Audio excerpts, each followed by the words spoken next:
Welcome back to the Life of Tashmia. I'm Tash. Today, if you looked at my Instagram, you would have seen that I asked for some questions that I was going to answer on a Q&A. So we're going to do that today. And we also thought we'd do a fun Would You Rather, which I haven't seen the questions. So let's see what happens. Ready for the first one. How do you introduce a new partner into the world of kink? So I've had a few posts and spoken about this in the past a little bit. But as I always say, like slowly go into things.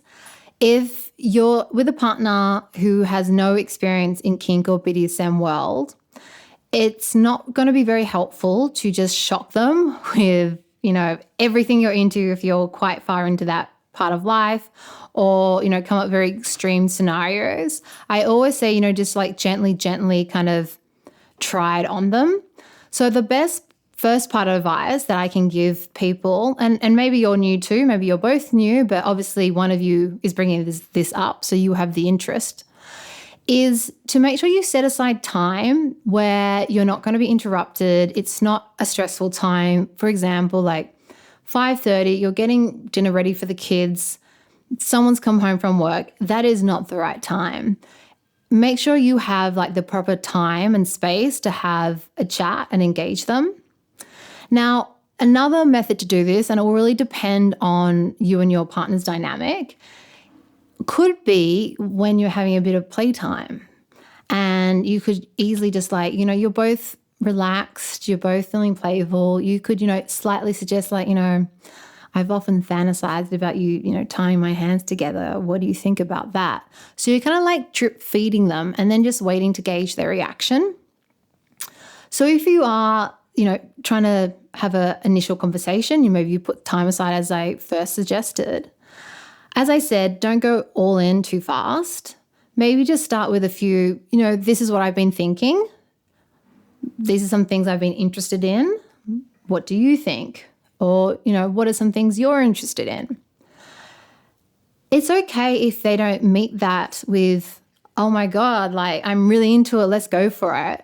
You might need to give someone a bit of time to digest. So make sure that you allow for space, and you might get to the point in the conversation where you say, look, I'll give you a couple of days to maybe just have a think about things, and then circle back to them after that time and come back together and have a bit of a follow-up. But as I said, don't go too hard too fast. It's okay for your partner not to be into things that you're into, and vice versa. There is no rule that says just because you're into a certain kink or activity that your partner has to be into it. But you might find you may be able to negotiate common ground. For example, your kink might be, I want to have sex outdoors, for example. And your partner's like, look, I really don't feel comfortable. I'm very worried about being seen, or whatever their concern might be. A compromise might be you might have a backyard area that's enclosed, that's not seen from anywhere else. Maybe the compromise is that you can do it there. So there's always a way around things and to try and meet in the middle. If you have a partner that is really adamantly not into it and really not open to trying things at all, or at the worst, they're going to put you down for it, which is something I'm really against. They're going to shame you for it. There's going to have to be a point where you question whether this is the right partner for you. As I said, there's always compromises and negotiations with things. It could even be that you go and get your kink and BDSM needs met by someone else.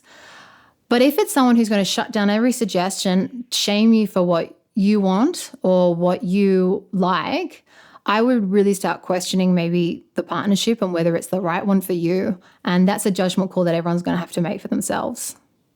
I want to take my partner to a sex party, but I don't know how to ask them. So this is quite a common one I hear of. Trying to, sex parties or swinger clubs, as most people refer to them as, are gaining popularity, I think. More people are wanting to try them, especially if you've been in a long-term relationship. We all know that desire does wane in a long-term relationship. So at some point, one partner or both partners are probably looking to maybe spice things up a bit. And one way, it's a really great way too, is to try going to a sex party or a swingers club with your partner. My advice is, again, you need to have that conversation first. And I would have that conversation, for example, if you're wanting to go maybe to a particular party or a particular club, I would have that conversation quite a while in advance because it's going to be the first of a few before you go. Again, bring it up gently. The kind of same rules apply as that first conversation around how to introduce new things to your partner. But let's just say in this instant, you bring it up to a party you really want to go and they're not sure or they're a bit nervous or hesitant. You could start off by saying the reasons why you want to go. You could also set in some boundaries for the first time you go. You don't have to do anything at a sex party or a swingers party. You can literally go with your partner and watch, which is really great for first timers because it completely takes the pressure off both of you. So you could just say, look, let's just go have a couple of drinks or, go out for dinner beforehand together and let's just go and watch. You don't have to take your clothes off and get naked. You don't have to partner swap or do anything with anyone if you don't want to. You can literally just go and have an experience and you will find that alone is quite a bonding experience. Doing something like that, doing something new together is a great way to get desire back into the relationship. And then once you finish that experience, you would come back home together and have a follow-up discussion about how did you feel? Did you like looking at when that person was doing that thing to that person? Like, what would you think if maybe that was happening to me or to us? And you could build it from there. How do you manage being a mom and a dom? So, it was really great because on my stories, I think last week, I was so curious, and I've been curious a while about this, as how many people who follow me are parents. And I actually had quite a large group of people respond to this, and 65% came back with that they are parents. And that actually made me really happy because I'm like, yeah, go parents. We're still kinky. For being a dom and being a mom, they're two different roles. We all have multiple roles that we play in life. We have our work hat, we have our friend's hat, we have our Saturday morning tennis hat. We do have different roles. We do have slightly different versions or sometimes massively different versions of ourselves, depending on the situation and context. So obviously who I am as a mother and who I am as a dom are two different roles. Funnily enough, some of the skill set and the characteristics overlap. A dom is a very nurturing, caring role, and that's me as a mother as well. Different context though. So the way I manage it is that they're just two different parts of my life. I'm not doming when I'm with my daughter, obviously. When I'm with my daughter, my focus is on my daughter. When I'm at work, my focus is on my work. And I don't think that is probably very different from any working mum or parent out there.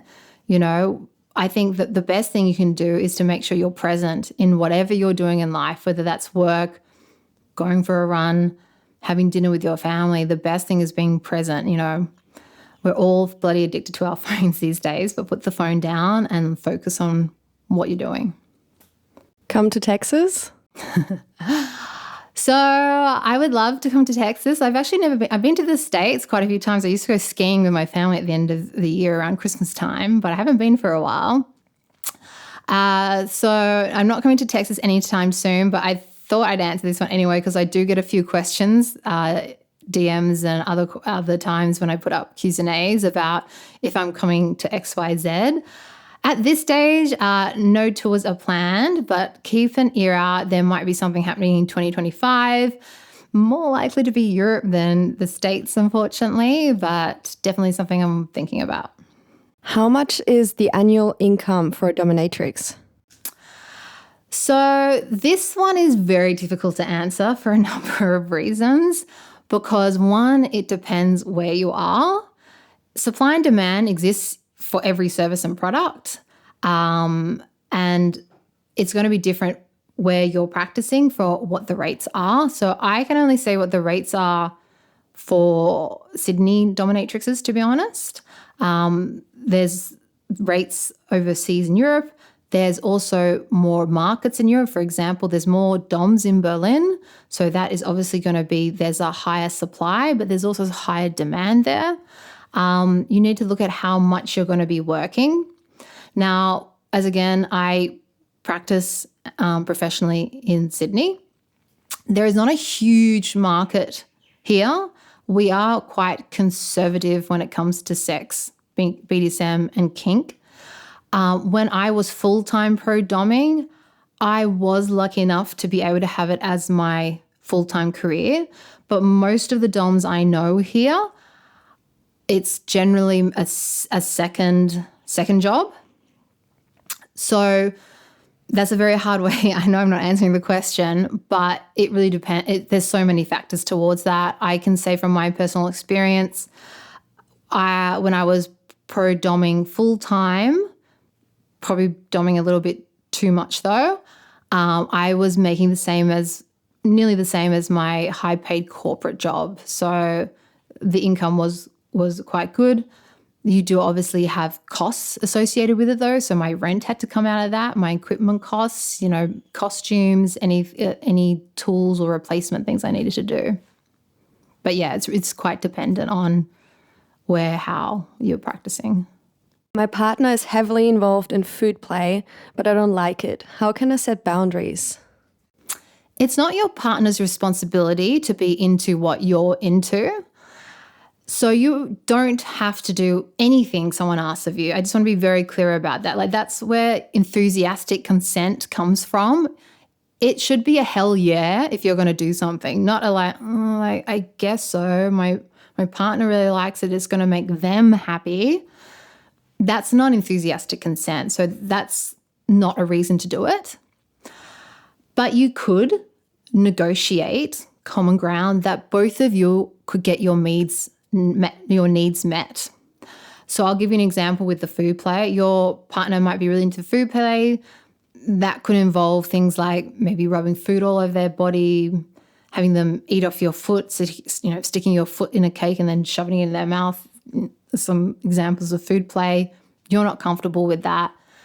But your partner might just get turned on from watching you eat. And a compromise could be your partner cooks you a really beautiful meal or takes you out to a beautiful restaurant, and they're allowed to just sit there and watch you and savor and enjoy every single bite. So 100% I do not encourage people to do something unless it's a hell yeah. You might be able to negotiate a nice balance. Also, I do have a free guide in my Instagram links about how to set healthy boundaries, so check that out. Aside from being a dominatrix, what's your normal sex life like? So I always say I'm a sexual varietist, I think I called it once. I used to identify as bisexual. I now more identify as a sapiosexual, which means I am turned on by people's minds rather than based on their gender. But I like to do lots of different things. I'm in an open, ethical, non-monogamous marriage right now. I play with my partner with other people, so that could be group stuff, threesomes. Me and my partner sometimes date women together. I also used to run sex parties. I haven't run for a little while now because I'm just way too busy. But that was something I have explored a lot in my past and I really greatly enjoy. In regards to like the kink and BDSM aspects, obviously BDSM is highly part of my work and it's a big passion of mine. It's not such a huge part of my personal life, probably because I practice so much. I would practice BDSM more than more than a lot of people who just have a casual weekend interest in it. And I've actually, in my personal life, really only dommed women until recently. I don't know why. It could have been because 85% of my clients, I'd say, are men. So most of my work life is me being dominant to a man. So I'm not sure, maybe it just reminded me of it too much. So generally it's always been females in my personal life if I'm going to bring BDSM and kink into it. But yeah, I'm a very sexual creature. I love to enjoy sex. I'm someone who really enjoys to be able to connect with people during sex. That's why I'm probably more of a sapiosexual.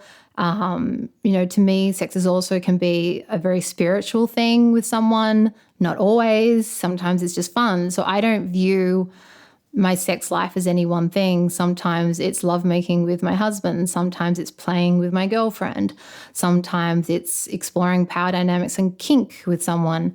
It's for me, means so much. Sometimes it's feeling a spiritual aspect and I'm connecting with someone's soul.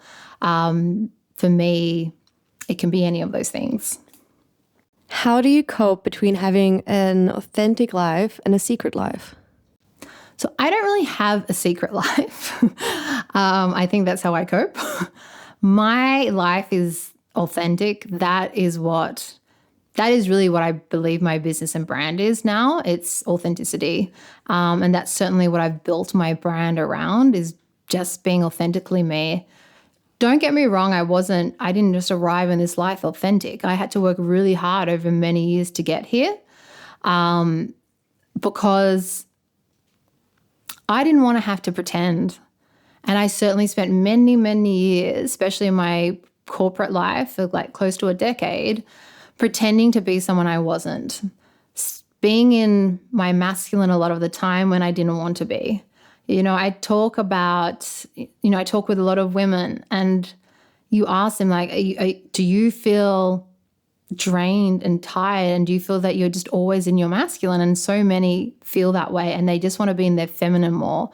Now, don't forget, feminine and masculine energies have nothing to do with male and female. We have both of those energies in all of us, regardless of gender. So I understand that feeling, and I made a conscious choice to change that way. I made a conscious choice to live in an authentic way. And it's interesting because I obviously work in an industry that most people have it as their secret life. I've said before, probably, I think I said about 70-80% of my clients, I'm the only person that knows they practice BDSM. I'm the only person that knows that they're a submissive or whatever it is. It could be even higher, to be honest. And I find that really sad. And that is why we need to educate people about sex, BDSM, kinks, because they are so normal. They are part of us. They teach us so much about life and relationships and yourself. So no, I don't have a secret life at all. So I don't need to balance anything. I am just me. If you meet me in I went shopping for a shirt for my sister's wedding the other day, and someone asked me what I did, and I tell them what I do. I don't hide it from anyone. I'm out with everyone in my life, and I'm really proud of it. So I don't see why any part of my life needs to be a secret. Berlin or Sydney? This is such a hard question. The way I answer this in real life, so I'll be really honest, probably Berlin. But I have a daughter that I co-parent, so my co-parenting agreement is that she grows up in Sydney. But I love Europe. I have lived in Europe, in Italy for 4 years in the past. You're so close to everything. My profession obviously is much more mainstream in Europe as well. So I'd be a lot closer to colleagues and other industry events, things that I've been invited to, but it is very, very far and it just doesn't always align. So I do love the vibe of Berlin. It's an amazing city. Anyone who's been there knows exactly what I'm talking about. But I would always have a place in Sydney. My dream is to have places everywhere, but definitely Berlin and Sydney. Sydney is a day city. You get up early, you work out, you eat well, you go to bed early. That is what Sydney's for. It's beautiful. We have beautiful nature, beautiful beaches. But I do miss a bit of the culture and the openness of Europe, for sure. Is 24/7 slavery possible? So 24/7ers or lifestyle DS relationships, Dom-Sub dynamic relationships is definitely possible. It's not something that I've ever practiced, but it is where you are in an agreed, consented Dom-Sub power dynamic all the time. There is information about how you can can go into it. It's quite extensive. It's not something I can just give a quick answer to, but it does require people entering into it and coming up with a lot of, normally they make a BDSM contract, which, look, you don't need to be a lifestyle to make BDSM contracts. I make that with clients all the time. But it is something that is highly recommended if you're into a 24/7 lifestyle where you would have your agreed roles and responsibilities. What's the protocol and etiquette? Things like, how do we behave in the home versus how do we behave in public? What is the symbolism of our DS dynamic? Do I wear a collar? Do I wear a cock cage? You can talk about things like that. There's a lot of things you need to consider in a 24/7 lifestyle, but it is definitely possible and people do live that. I mean, what is marriage? Are you on WhatsApp or Telegram?